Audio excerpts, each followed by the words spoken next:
Assalamualaikum warahmatullahi wabarakatuh. Ila hadratin Nabi Mustafa Sayyidina wa Maulana Muhammadin sallallahu alaihi wasallam wa alihi wa ashabihi wa duriyatihi semaila hadratin musannifil hadzal kitab Asy-Syaikh Al-Alim Al-Alamah Al-Mujtahid Muhyiddin Abi Zakaria Yahya bin Syaraf An-Nawawi rahimakumullah wa nafa'ana bi wa bi ulumihi wa bi asrarihi fi darain amin ya rabbal alamin. Al-Fatihah. A'udzu billahi minasy syaithanir rajim. Bismillahirrahmanirrahim. Alhamdulillahi rabbil alamin arrahmanir rahim maliki yaumiddin. Iyyaka na'budu wa iyyaka nasta'in. Ihdinas siratal mustaqim. Siratal ladzina an'amta 'alaihim ghairil maghdubi 'alaihim waladdallin. Amin. Bismillahirrahmanirrahim. Alhamdulillahirabbil alamin. Wal 'aqibatu lil muttaqin wa la 'udwana illa 'alal zalimin. Allahumma shalli wa sallim wa barik ala sayyidina wa maulana Muhammadin wa ala alihi wa ashabihi ajma'in. Amma ba'du. Subhanakallahumma rabbana la ilma lana illa ma 'allamtana innaka antal alimul hakim wa tub 'alaina innaka antat tawwabur rahim. Allahumma iftah lana hikmataka wansur 'alaina rahmataka ya dzal jalali wal ikram. Yang saya muliakan, yang saya hormati Ketua DKM Masjid Nurul Huda Bapak Ustadz Haji Faroh Fuadi beserta seluruh jajaran pengurus. Yang saya hormati para guru-guru, wabil khusus Ustadz Marullah dan para guru-guru yang lain, tidak lupa Pak RW Dadang dan juga bapak-bapak, ibu-ibu, jamaah sekalian yang dirahmati oleh Allah Subhanahu wa Ta'ala. Alhamdulillahirabbil alamin. Puji syukur kita panjatkan kehadirat Allah Subhanahu wa Ta'ala atas limpahan rahmatnya untuk kita semuanya, supaya kita dengan rahmat itu saling mencintai, saling menyayangi, saling peduli, dan saling mempunyai empati satu dengan yang lain, terutama sesama satu akidah, satu agama kita, dan satu bangsa dan negara kita. Karena kedamaian di dunia ini bagi orang yang beriman adalah merupakan salah satu pintu untuk masuk kepada kebahagiaan di akhirat nanti. Mudah-mudahan Allah istiqomahkan kita semuanya. Amin ya rabbal alamin. Shalawat salam kita haturkan, kita sampaikan kepada junjungan kita Nabi Allah Muhammad sallallahu alaihi wasallam, seorang pemimpin yang bulan ini kita peringati hari kelahirannya, Nabi yang menjadi tauladan kita, Nabi yang penuh rahmah, Nabi yang selalu menebarkan kasih sayang, Nabi seorang pemimpin yang turuna ilal ummah bi'ainir rahmah, melihat atau memandang, memperhatikan umat rakyatnya dengan pandangan yang penuh kasih sayang. Mudah-mudahan kita bisa ikut jejak langkah serta sunnah Rasulullah sallallahu alaihi wasallam. Bapak Ibu yang dirahmati oleh Allah Subhanahu wa Ta'ala, saya akan lanjutkan materi kita, pembahasan daripada kitab Riyadhus Shalihin yang ditulis atau yang disanafkan oleh Syekh Nawawi ataupun Syekh Yahya bin Syaraf An-Nawawi. Bismillahirrahmanirrahim. At-tasi'u, hadis yang ke-9. Itu masih dari Abu Dzar, mohon maaf, dari Abi Hurairah, anhu, dari Abi Hurairah radhiyallahu anhu. Anin Nabi sallallahu alaihi wasallam qala al-imanu bid'un wa sab'un. Jadi iman itu mempunyai 70 cabang, kata Rasulullah di dalam hadis ini. Dan hadis ini kedudukannya muttafaqun alaih, riwayat Imam Bukhari Muslim. Nah, au bid'un wasituna, atau 60 cabang. Jadi Rasulullah memberikan dua gambaran, ada 70, ada 60. Kemudian Rasulullah menyebutkan yang di situ asbatan abdaluha qaulu la ilaha illallah. Jadi satu cabangan yang paling tinggi di dalam keimanan kita itu adalah ucapan kalimat yang ditasdikkan oleh qalbu kita, ucapan la ilaha illallah. Mengapa ini menjadi paling tinggi? Karena kita bicara iman. Kalau sudah bicara iman, berarti yang kita dudukkan adalah nilai-nilai tauhid dan akidah kita.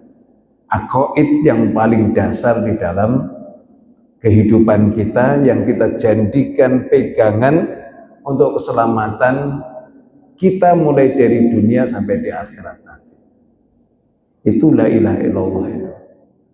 Yang artinya tidak ada Tuhan yang wajib disembah kecuali Allah. Menafikan dulu tapi mewujudkan, karena memang tidak ada yang wajib disembah, yang wajib diikuti, yang wajib disandari secara hak kecuali Allah Subhanahu wa ta'ala. Nah, kalimah ini satu kalimah yang sangat abadi, mulai dari dunia, di barzah, sampai kemudian di mahsyar, sampai nanti kemudian di akhirat. Bagi orang yang beriman hanya satu ini, la ilaha illallah.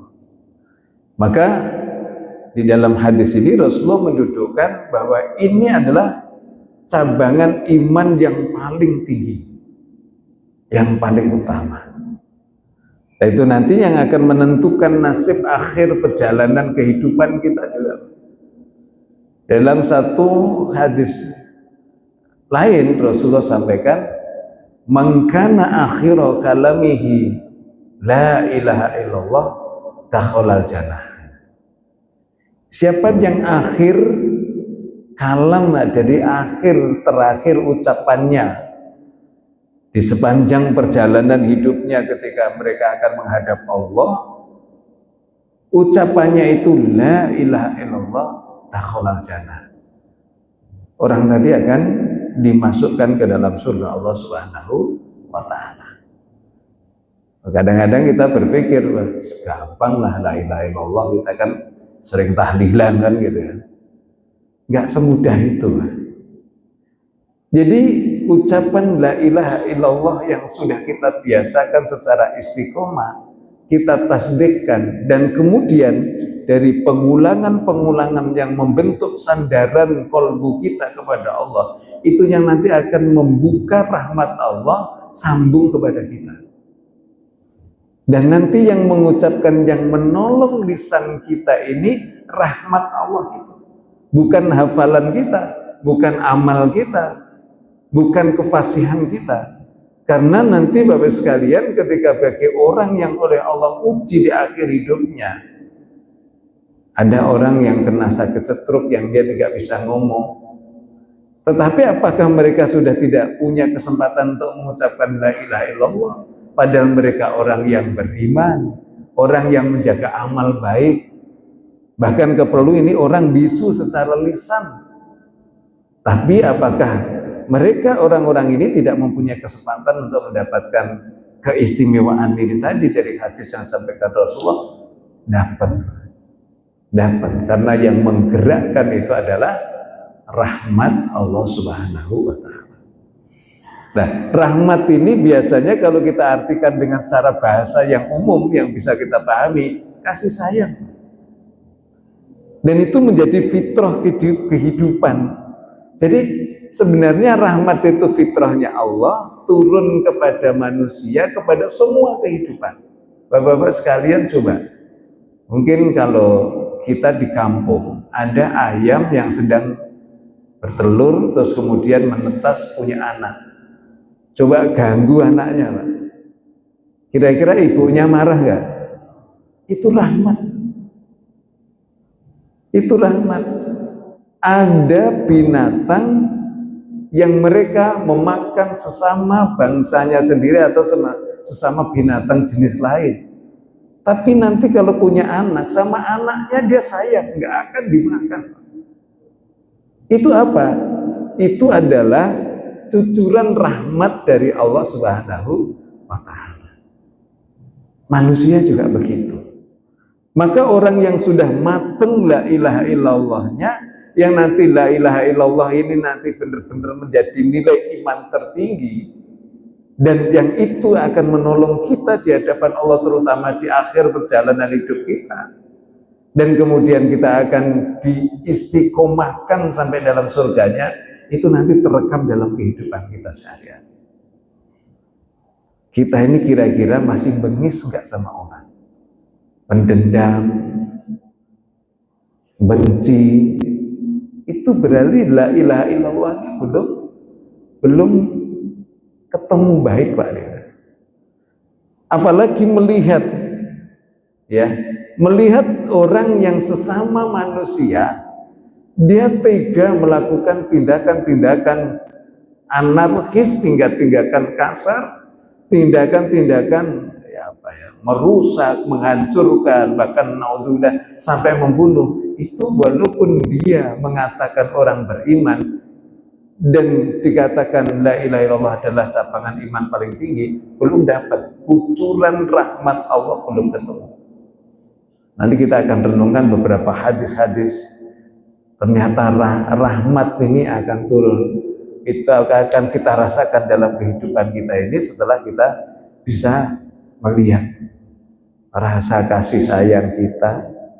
Dan ini semua sudah dicontohkan secara sempurna oleh Rasulullah Sallallahu Alaihi Wasallam.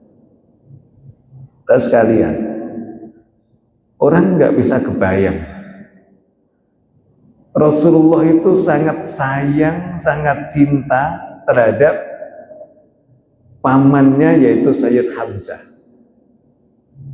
Jadi yang membela Rasulullah, jadi Rasulullah ada dua paman yang sangat membela. Yang satu adalah Abu Thalib, bapaknya Sayyidina Ali. Yang satu adalah Sayyid Hamzah.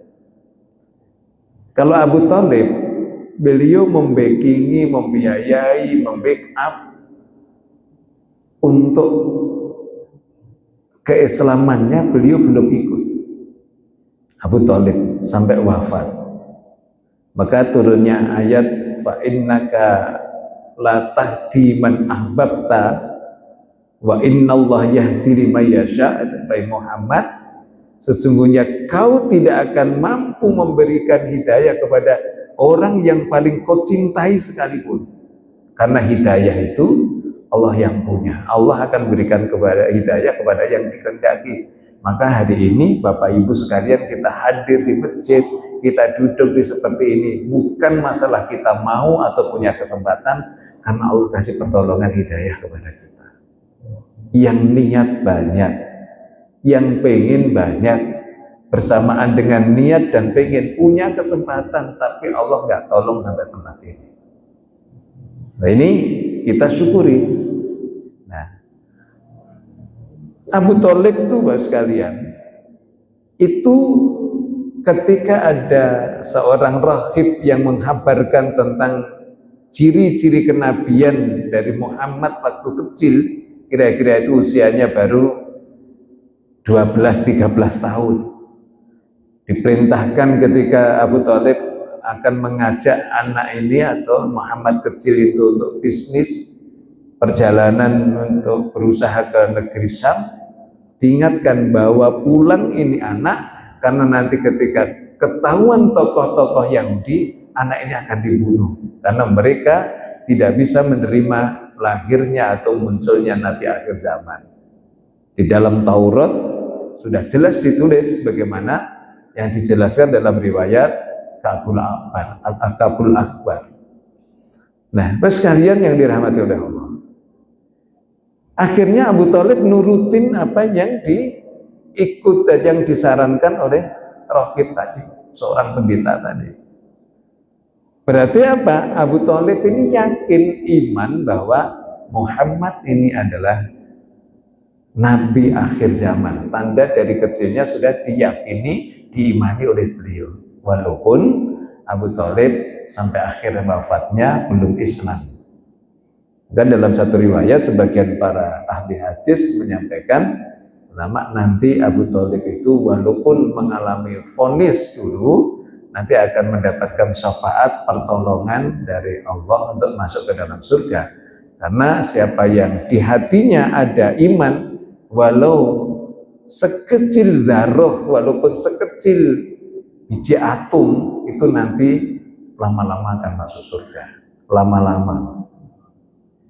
Ya, nggak langsung, lama, nggak tahu lamanya seberapa gitu ya. Beda Sayyid Hamzah, ketika Sayyid Hamzah iman kepada risalah yang dibawa oleh Rasulullah, di situ Sayyid Hamzah langsung ikrar masuk Islam, membela habis-habisan Rasulullah SAW. Nah, betapa cintanya, sayangnya Rasulullah kepada Sayyid Hamzah, paman beliau. Tapi kapan beliau wafat? Beliau wafat waktu perang Uhud. Siapa yang membunuh, Pak? Yang membunuh seorang budak yang bernama Wahsy. Budak, Pak. Wahsy ini membunuh Sayyid Hamzah bukan karena kebenciannya terhadap Sayyid Hamzah, bukan karena perbedaan masalah akidah, tapi karena dibayar oleh istri Abu Sufyan namanya Hindun, sehingga dia dorongan membunuh itu mau terima bayaran. Ya pokoknya ya dia membunuh, merusak karena dibayar. Makanya ada orang yang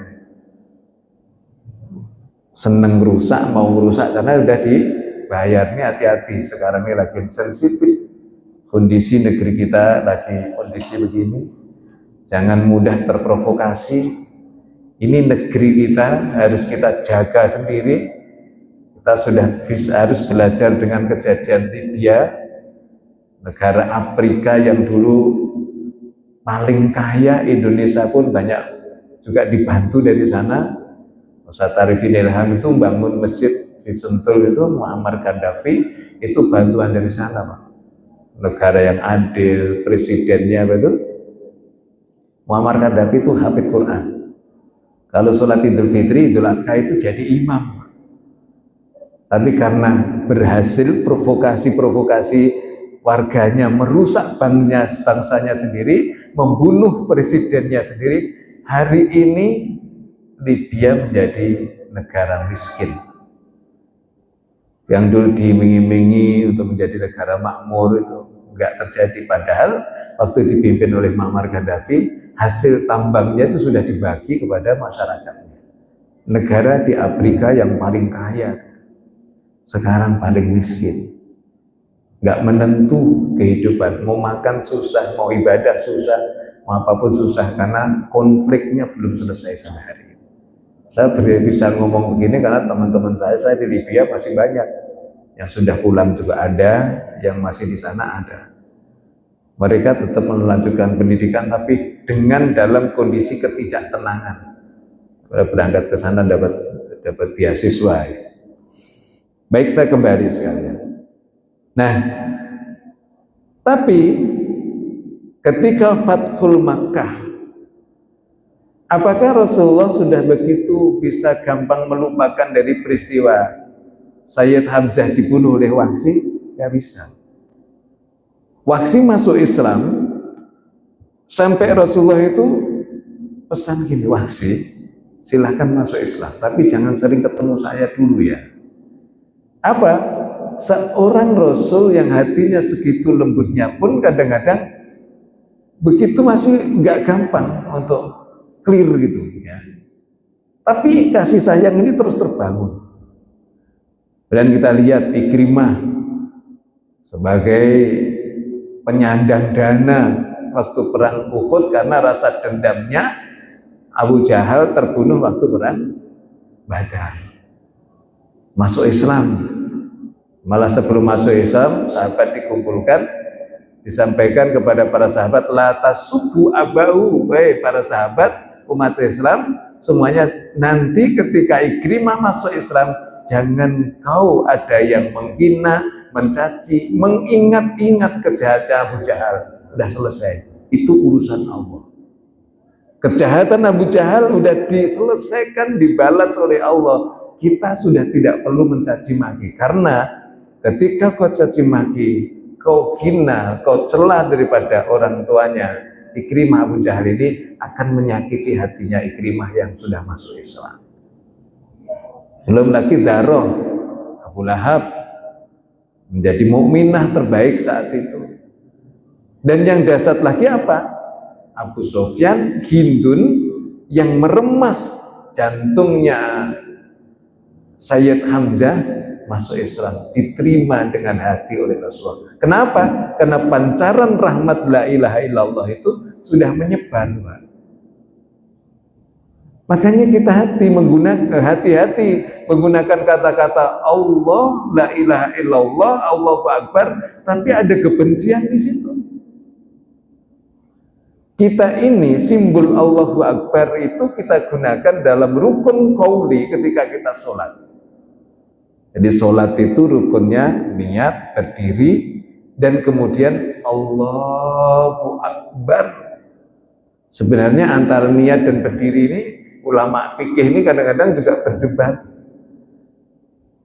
Bapak-bapak kira-kira mau niat dulu atau berdiri dulu? Padahal kalau sholat itu kan beda dengan seperti puasa, Pak. Kalau puasa kan puasanya besok, niatnya malam ini kan itu. Sholat itu niatnya muktaronan bifi'lihi, bareng dengan pekerjaan.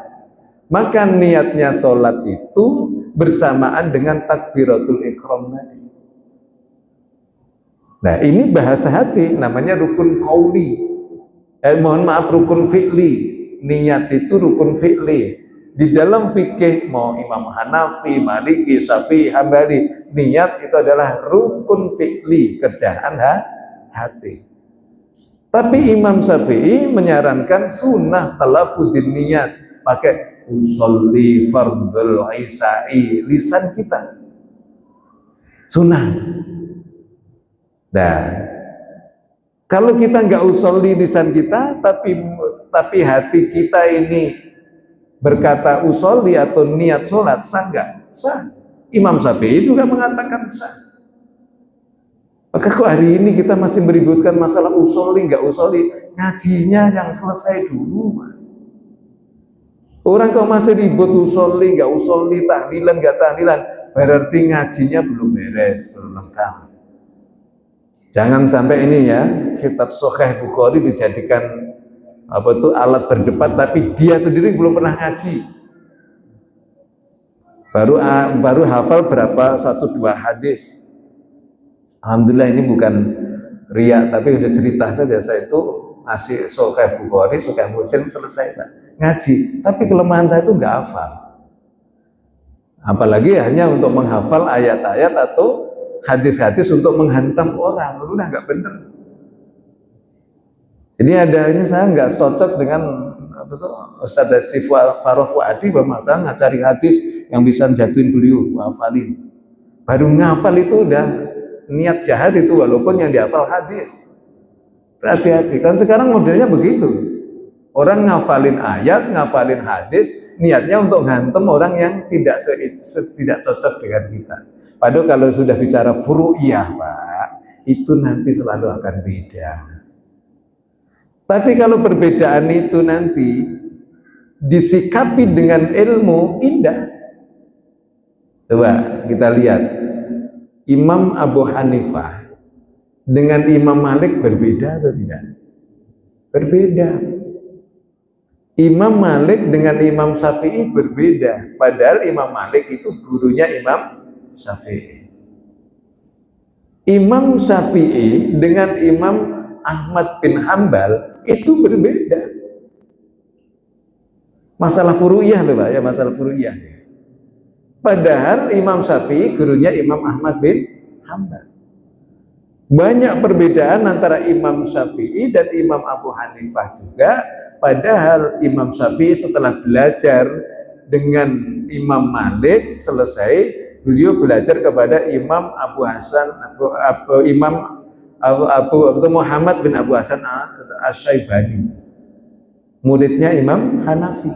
Tentu itu sanadnya persis kepada Imam Hanafi. Tapi masalah-masalah yang furu, masalah-masalah yang cabang, bukan masalah yang usul. Jadi supaya nanti kita memahami la ilaha illallah itu meluas. Nah, saya kembali kepada tadi, Allahu Akbar itu rukun. Maka di situ ketika kita Allahu Akbar, berusaha keras. Kalau Imam Ghazali, Syekh Abu Hamid Muhammad bin Muhammad Al-Ghazali At-Tusi, dia sampaikan di beberapa kitabnya, yang paling gampang, yang paling kecil di dalam Bidayatul Hidayah, atau nanti bapak-bapak bisa lihat di dalam Ihya Ulumuddin, itu nanti kita lihat caranya. Itu adalah at-ta'yin. Paling tidak ketika Allahu Akbar ini fokus, khusyuk, khudur ke Allah, mikir duit hilang udah selesai dulu lah, sebentar aja, berapa detik deh. Makanya ada kadang-kadang orang sholat Allah. Nah, ini karena dia di dalam itu tuh supaya nggak tercampur dengan mikirin lain-lain. Tapi Imam Syafi'i kadang-kadang juga mengajarkan panjang. Allah, ini sampai menemukan kliknya. Ketika sudah ketemu Allahu Akbar, khudur ke Allah, Allahu Akbar. Nah, dari situ Bapak sekalian harus dudukkan, yang besar hanya Allah. Kita kecil, harta kita kecil, jabatan kita kecil, pengaruh kita kecil, ilmu kita kecil, semua kecil, yang besar hanya Allah. Kenapa kecil? Yang kemarin kita sanjung, kita banggakan, dan kadang-kadang kita jadikan kesombongan di jalan, sekarang takut, Pak. Mohon maaf, coba lihat. Masih ada nggak mobil-mobil mewah yang pakai plat DPR RI? Ada nggak di jalanan? Dicopotin semua, diganti, Pak. Padahal kemarin orang nempelin di situ bangga, berangkat kerja mobilnya plat itu seneng, bangga. Selain bangga, kadang-kadang mohon maaf, ini oknum ya, kadang-kadang arukan di jalan. Sekarang Pak, nggak ada yang berani. Saya juga mohon maaf, ada tetangga depan rumah mobilnya semua tadi merek begitu semua. Sekarang udah diganti merek biasa. Gitu? Artinya yang dibanggakan kemarin tidak abadi. Bahkan menakutkan. Bagaimana? Kan lucu kan, jadi blunder. Kemarin kita bangga, kenapa sekarang kita menakutkan? Maka ketika kita Allahu Akbar, itu yang besar memang Allah. Maka di situ ada inni wajahtu wajhiya liladzi fataras samawati wal ardh. Gak ada yang kita lihat. Nah, ini membangun kekhusyuan kita. Nah, ikrar kita yang kita inna sholati wa nusuki wa mahyaya wa mamati lillahi rabbil alamin. Semuanya ke sana. Maka kalau sudah begini, nggak usah kita ngomong ikhlas nggak ikhlas. Selesai. Ikhlas itu kalau sudah seperti ini, nggak usah ditanyakan, kamu ikhlas nggak? Atau nggak usah diikrarkan, saya ikhlas. Ya pelajarannya yang paling nyata yaitu di dalam Al-Quran, surat Al-Ikhlas. Karena sifatur Rahman dari awal Allah, Allah, Allah, Allah. Qul huwallahu ahad, Allahu somad, lam yalid wa lam yulad wa lam yakul lahu kufuwan ahad. Allah semua, nggak ada satupun menyebut ikhlas. Dan itu yang ikhlas yang sesungguhnya.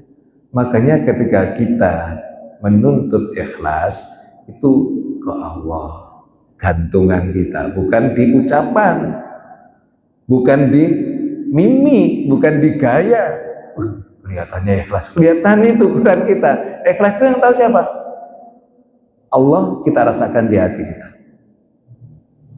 Nah, Saya contoh gini Mas. Dulu saya waktu kecil, waktu masih SD itu seneng Pak, pulang dari SD itu nyari burung. Namanya orang kampung kan. Nah, kadang-kadang pernah itu nggak sholat zuhur, pulangnya asar, gitu. Dimarahin habis-habisan sampai sering dukung saja bapak.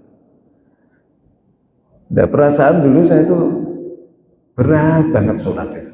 Mesti harus dioprak-oprak dulu, kadang-kadang dikasih sanksi, kadang-kadang disabet. Karena dulu itu biasa saya dikepuk oleh bapak itu. Sekarang Pak, kita semua merasakan kalau sudah masuk waktu, apalagi waktu mau habis, kita belum sholat, bisa nggak kira-kira? Itu namanya ikhlas Pak. Kita sudah merasa bahwa sholat itu merupakan kebutuhan, kebahagiaan, kenikmatan dalam kehidupan kita. Dan kita sudah nggak ngomong ikhlas lagi. Maka ketika takbir ini harus mewarnai semuanya. Nah, hati-hati. Kita ngomong takbir, saya gini, ini juga kadang-kadang, ini bukan anti takbir. Takbir itu wajib kita ucapkan kok di dalam. Paling tidak itu di dalam sehari itu orang Islam itu wajib mengucapkan takbir 5 kali. Wajib itu. Kenapa? Yaitu karena wajibnya sholat 5 kali. Subuh, zuhur, asar, maghrib, isya. Ada satu takbir yang itu wajib diucapkan. Takbiratul ihram. Kalau yang lain kan takbiratul intiqal. Artinya kita sudah berkata takbir membesarkan itu mendatangkan rahmat Allah dari situ. Kalau kemudian saya menyebutkan ide-ide, wah ini masjid ini Masya Allah, nanti akan saya cat warna begini biar indah, harganya Allahu Akbar. Tapi itu membesarkan ide saya, bukan membesarkan Allah. Itu hati-hati. Dalam tinjauan tasawuf itu bahaya sekali. Wah kita sudah punya kekuatan, pasukan kita sudah siap ini, maka Allahu Akbar. Tapi bukan Allah yang besar.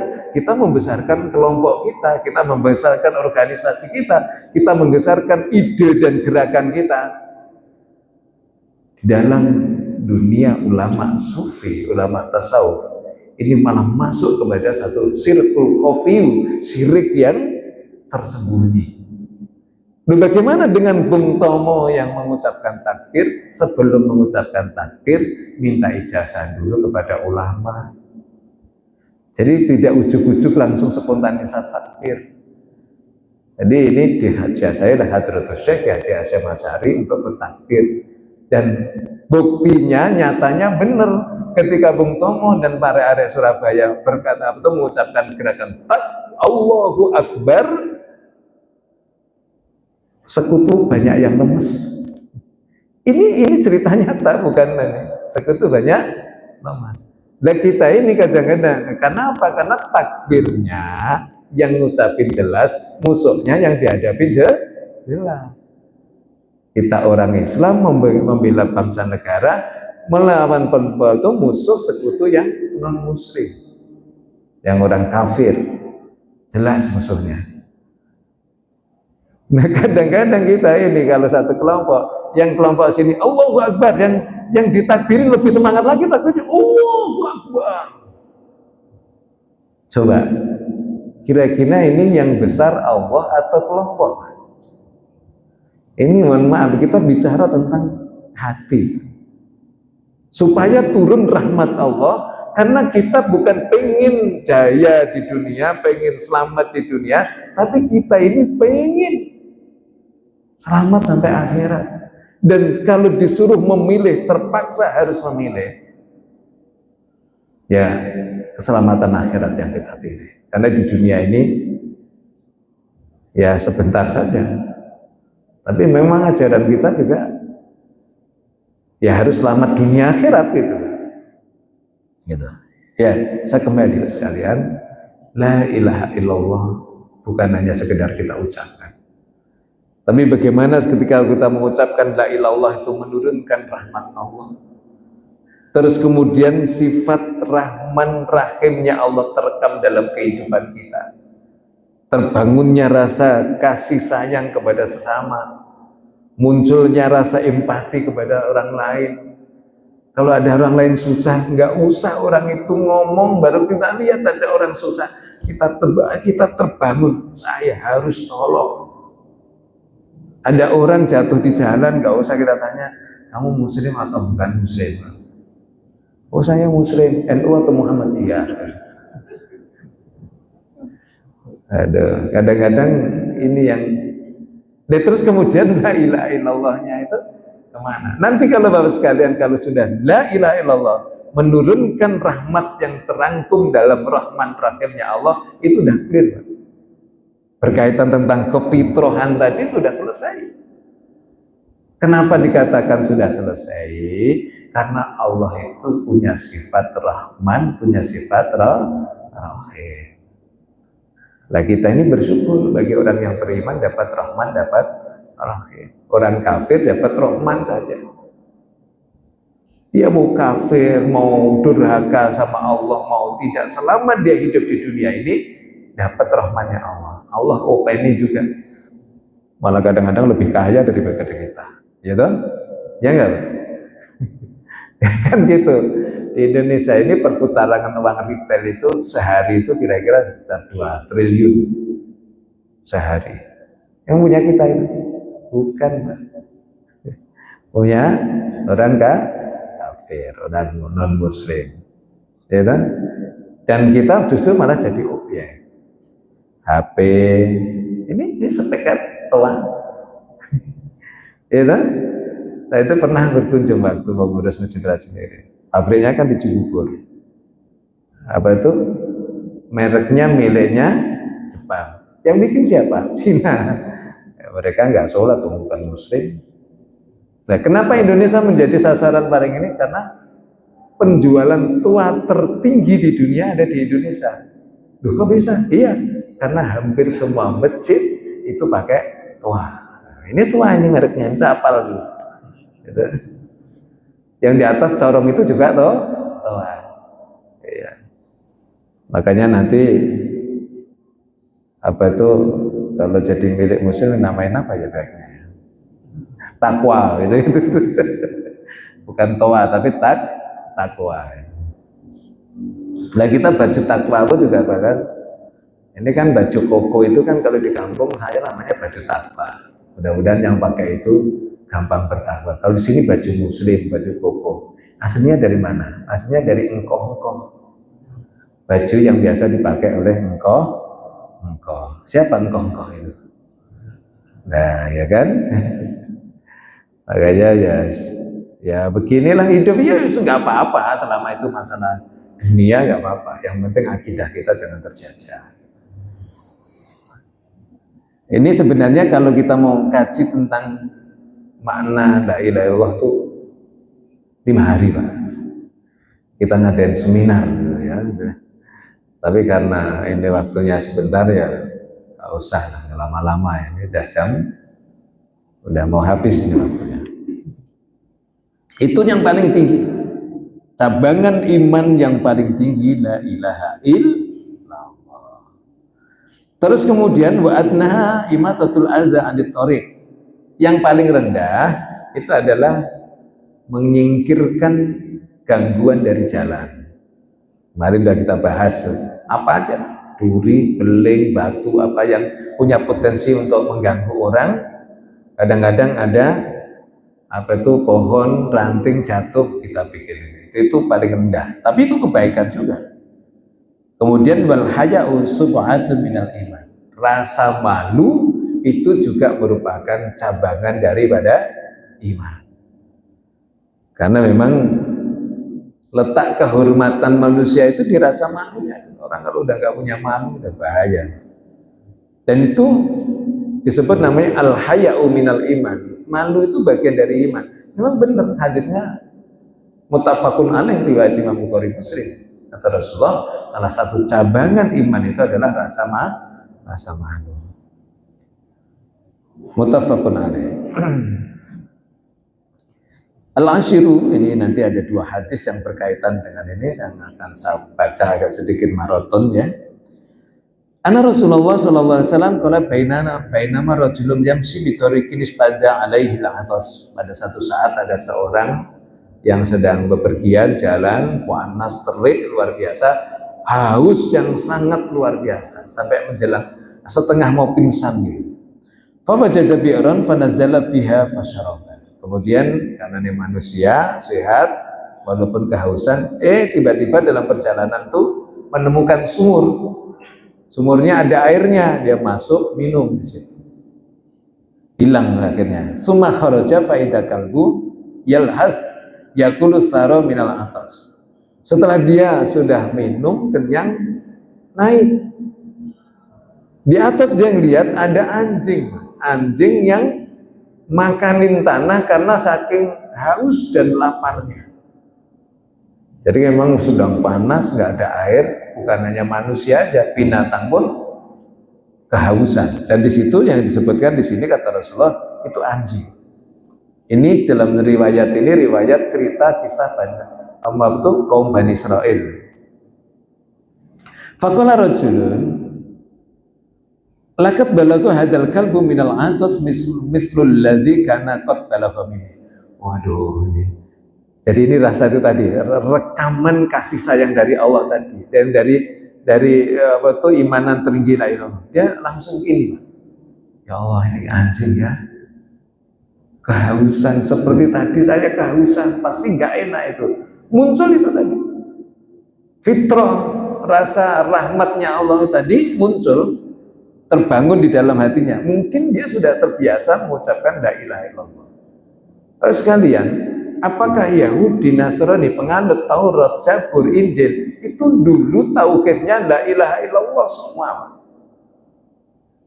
Jadi dulu juga mulai dari Nabi Adam, bahkan ketika Nabi Adam di surga itu juga mengucapkan la ilaha illallah. Jadi bukan orang Islam aja itu. Kalau sekarang ada yang berubah ya karena memang sudah keluar dari jalur kan gitu kan. Kalau bahasa kasarnya ya sesat gitu. Ya. Terus kemudian fanazalal bi'ra famala al-khufahu ma'an summa amsakahu bi fihi hatta raqa fasaqal qalbu fasyakarallahu lahu faghfara lahu. Nah, akhirnya dia melihat anjing yang sedang kehausan itu ada rasa sayang, rasa tidak tega, rasa empati turun lagi. Sepatunya dilepas, diisi air, dibawa ke atas, diminumkan ke anjing tadi.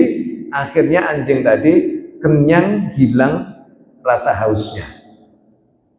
Nah, yang luar biasa, fasyakarallahu lahu wa ghafara lahu. Allah memujinya. Jadi kalau syukur itu bukan Allah bersyukur sama dia, enggak.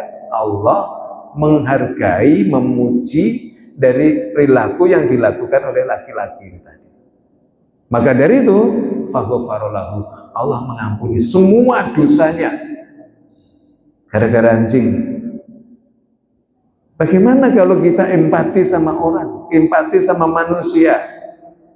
Kita tidak tega dengan manusia, punya rasa kasih sayang kepada manusia. Sama anjing aja begitu Pak, bagaimana dengan manusia? Bagaimana dengan orang yang sesama muslim? Makanya kalau kita ada perbedaan masalah kunut gak kunut terus kemudian diem-dieman, itu saya nggak paham. Ngajinya di mana gitu. Ya karena kalau gurunya keliru menyampaikan, ya muridnya juga ikut ke bawah salah memahami. Nggak apa-apa ya, ada kunut ada nggak kunut itu masalah furu'iyah. Imam Syafi'i pakai kunut sunatul abad. Jadi walaupun abad tetap duduknya sunnah. Maka ketika kita sholat subuh, bagi saya ikut Imam Syafi'i ya biasa kunut, terus kemudian lupa kunut disunahkan lagi sujud sahwi. Sujud sahwi lupa juga. Tiba-tiba sudah di kantor, kita udah bekerja baru ingat, loh saya sholat subuh saya tadi nggak kunut ya, nggak sujud sahwi. Waduh nggak sah, lah itu keliru, nggak ngaji kalau begitu. Ya sudah berarti ya selesai. Kenapa? Karena itu sunatul abad. Yang tertinggi itu. Makanya yang nggak pakai kunut ya nggak apa-apa, karena ikut madhab yang lain, Imam Hanafi, ya. Apa yang penting ngaji, Pak. Yang penting ngaji. Ya Rasulullah, sahabat bertanya, ya Rasulullah, wa inna lana fi bahaim ajrun. Ya Rasulullah. Jadi dulu sahabat itu juga bingung. Nah, apakah bagi kami kalau nolong binatang itu juga ada pahalanya Rasulullah? Faqala fi kulli kabitin rutbatin ajrun. Setiap kau menolong makhluk hidup, tapi saya nggak tahu kalau nolong jin ya, itu makhluk hidup juga ya. Karena kita nggak tahu dunianya modelnya kayak apa. Tapi di sini setiap menolong makhluk hidup itu ibadah atau ada ajrun, kata Rasul, ada pahalanya. Muttafaqun alaih, hadis riwayat Imam Bukhari dan Muslim. Wa fi riwayatin al-Bukhari fasyakarallahu lahu wa adkhalahu jannah. Allah merasa mengucapkan terima kasih kepada orang tadi, dan orang tadi dimasukkan ke dalam surga Allah Subhanahu wa taala. Satu lagi, wa fi riwayatin lahuma baina makal bunyatifu bi raqiyatin qad kadza yaqtuluhul atas. Pada satu saat ada anjing yang mengelilingi sumur yang dia kehausan hampir mati. Jadi dia mau masuk sumur takut kejebur, kelihatan air, tapi nggak masuk sumur, hausnya sampai mau menyebabkan mau mati. Di sini berkata kada yaqtuluhul atas, karena kehausan sampai mendekati kematian. Mungkin udah lemes. Itra'atuhul baghiyu min baghaya Bani Israil. Anda mohon maaf kalau bahasa biar lebih gampang dipahami saja.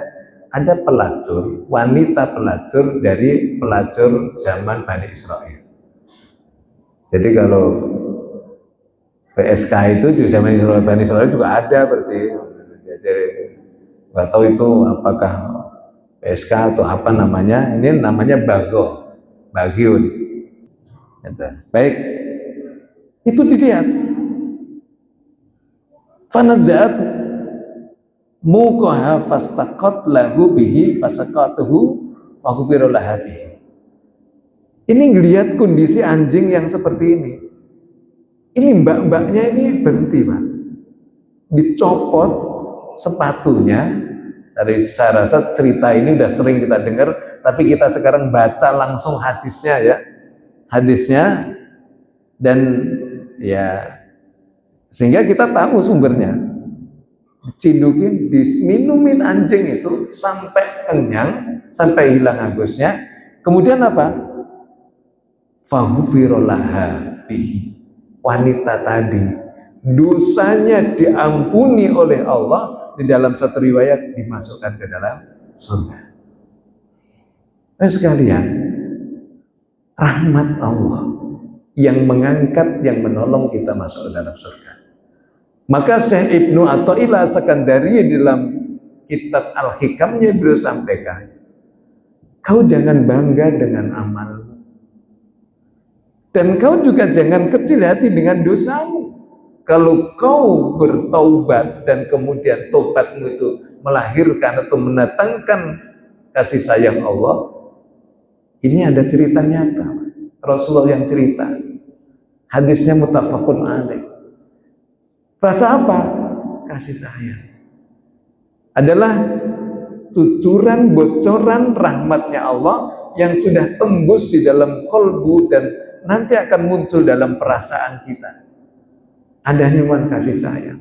Maka kita tidak akan pernah tega untuk mencaci orang, menghina orang, mencela orang, karena hati kita udah penuh kasih sayang.